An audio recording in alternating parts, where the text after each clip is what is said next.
He dismantled the Pentagon nominee in minutes, with receipts. What started as a simple confirmation hearing turned into a public audit of missing millions, failed leadership, and a resume built on red flags. And you're about to witness a takedown the Pentagon won't forget. And thank you very much, Senator Blumenthal. Thanks, Mr. Chairman. Thank you for having this hearing. Thank you for being here, Mr. Hegseth. And I want to join in expressing appreciation and respect for your service to our country, and thanks to all the veterans who are here today, and thank you for your service as the ranking member of the Veterans Affairs Committee. I hope we can focus on doing better for our veterans and doing better in management of the Department of Defense. There's always room for improvement. I think what we need in that position is not just better, but the best in financial management, because those decisions are life and death decisions affecting the 3.4 million Americans who serve our national security and our national defense and put their lives on the line. I want to talk about financial mismanagement at the two organizations that you headed, which are the only test of your financial management that we have before this committee, the Veterans for Freedom and Concerned Veterans for America. You took over the Veterans for Freedom in 2007. In 2008, you raised $8.7 million, but spent more than $9 million, creating a deficit. By January 2009, you told donors that the organization had less than $1,000 in the bank and debts of $434,000. By 2010, revenue at the Veterans for Freedom had dropped to about $265,000. In the next year, it had dropped further to $22,000. You don't dispute these numbers, do you? Senator, I'm extremely proud of the work me and my fellow vets did at Vets for Freedom. A bunch of young vets with no political experience, a small group, working hard every single day. We raised donor funds.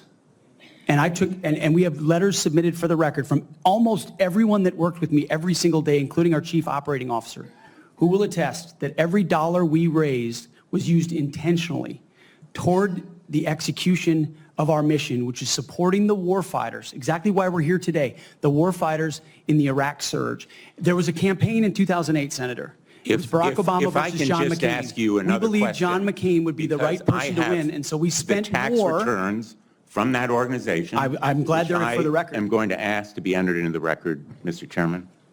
Without objection. These tax returns are yours. They have your signature, and I'm going to ask that members of the committee review them because they're the only documents. I've asked for others. I've asked for the FBI report that would presumably document, it should have documented, this kind of financial mismanagement. And these are the 990s from that organization. By the year of 2011, donors had become so dissatisfied with that mismanagement, they, in effect, ousted you. They merged that organization with Military Families United, and thereafter, you joined a second organization as executive director. In between, Senator, I went to Harvard University for 2 years and Afghanistan. I want to ask you questions about Concerned Veterans for America. Again, another set of tax returns, the 990s from that organization. I ask they be made part of the record, Mr. Chairman. Without objection, both of those returns are now part of the record. 2011 to 2016. At the end of 2013, shortfall of $130,000. At the end of 2014, shortfall of $428,000. You had a surplus the following year, but then another deficit of $437,000. By the time you left, that organization had deep debts, including credit card transaction debts of about $75,000. That isn't the kind of fiscal management we want at the Department of Defense. We can't tolerated at the Department of Defense. That's an organization with a budget of $850 billion, not 10 or 15 million, which was the case at those two organizations. And it has command responsibility for 3.4 million Americans. The highest number that you managed in those two organizations was maybe 50 people. Let me ask you, how many men and women now serve in the United States Army? What is Sen's strength? Senator, I would like an opportunity to respond to I've asked you a impugning question. of my leadership of a veterans organization. Concerned Veterans for America, you're on the VA committee, sir, and I appreciate your service there. The VA Accountability Act and the Mission Act were all brainchilds of Concerned Veterans for America. We used our donor money very intentionally and focused to create policy that bettered the lives of veterans. Mr. Hegseth, I'm asking you a very simple question.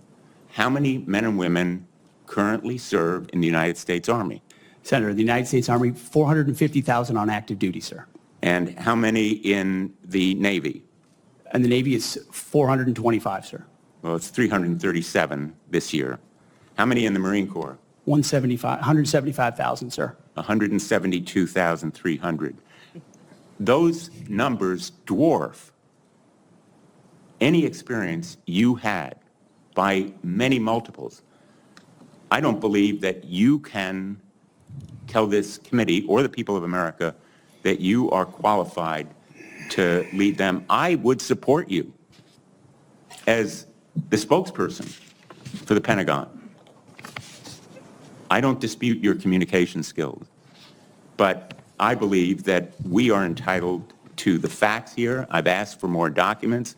I assume you'd be willing to submit to an expanded FBI background check that interviews your colleagues, accountants, ex-wives, former spouses, sexual assault survivors, and others, and enable them to come forward. Senator, I'm not in charge of FBI background checks. But you would submit to it and support it. I'm not in charge of FBI background checks. Thank you, Senator Blumenthal.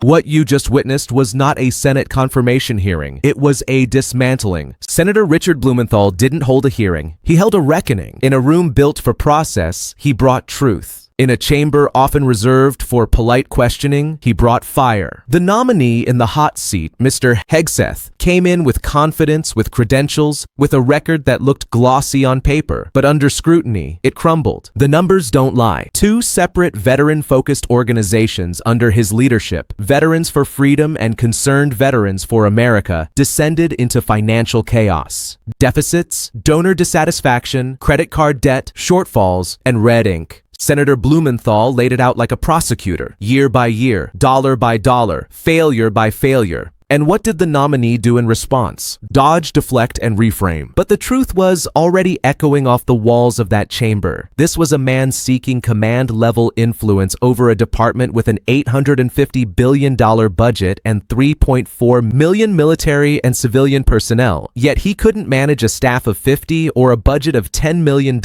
without sinking both. That's not just mismanagement. That's a disqualification. Blumenthal didn't stop at the finances. He drilled into the nominee's inability to provide even the most basic military readiness data. How many are serving in the Navy? Wrong. Marine Corps? Wrong. It would be embarrassing if it weren't terrifying. Because the role at stake isn't symbolic. It holds influence over logistics, personnel, budgets, deployments, and lives. Real lives. And when asked if he would submit to a full, expanded FBI background check, interviewing accountants, former staff, even survivors, the nominee refused to say yes. That silence spoke louder than any answer he could have given. What does that tell us? It tells us that, once again, our institutions are failing the American people by prioritizing political loyalty over public trust. It tells us that resumes built on cable news appearances and political punditry are being weighed more heavily than real leadership, real results, real readiness. And it exposes a pattern that's bigger than just this hearing. The system protects itself. When someone fails at a lower level but carries the right ideological badge, the machine lifts them up. When someone mismanages public funds but serves the right narrative, the gatekeepers open the doors wider. And every time that happens, it's not the elites who pay the price. It's the veterans waiting for care. It's the service members in crumbling barracks. It's the families torn apart by endless deployments without proper support. It's the American taxpayer funding billions without oversight. And maybe worst of all, it erodes public faith. When a man who led veteran groups into debt is being considered for the Pentagon, how can any citizen believe that performance matters anymore? How can any young officer watching that testimony believe that accountability still exists in our highest institutions? Blumenthal exposed more than just bad bookkeeping. He exposed the cultural rot of unearned power. And what made it so cutting wasn't just the facts, it was the emotional weight behind them. Because when you hear someone claim pride in supporting veterans while leaving trails of financial collapse, you feel anger.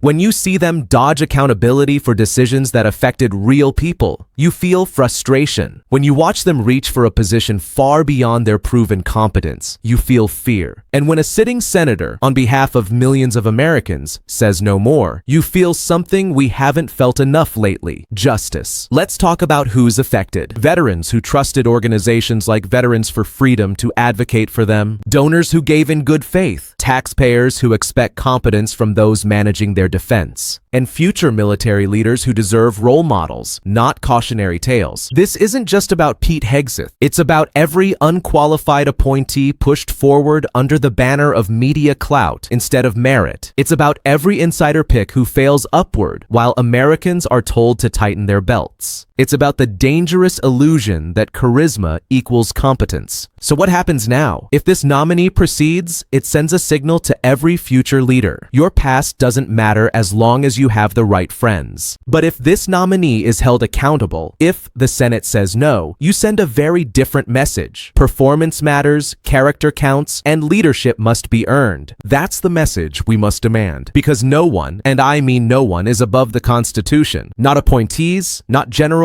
not senators. And if we want to rebuild faith in this country's institutions, it starts with integrity at the top. Every veteran who ever wore the uniform deserves better than a showman. Every taxpayer funding defense deserves better than mismanagement. Every citizen watching this hearing deserves better than political theater, and they deserve truth. If you believe leadership in the Pentagon should be earned, not gifted, if you believe accountability must rise with the rank, if you believe that loyalty to country comes before loyalty to party, then this is your moment. Share this video, flood the comments, call your senators, say it loud. We see what's happening and we will not be silent. This hearing pulled the curtain back. Now we have to keep the lights on because democracy dies in darkness, but it lives in moments like this.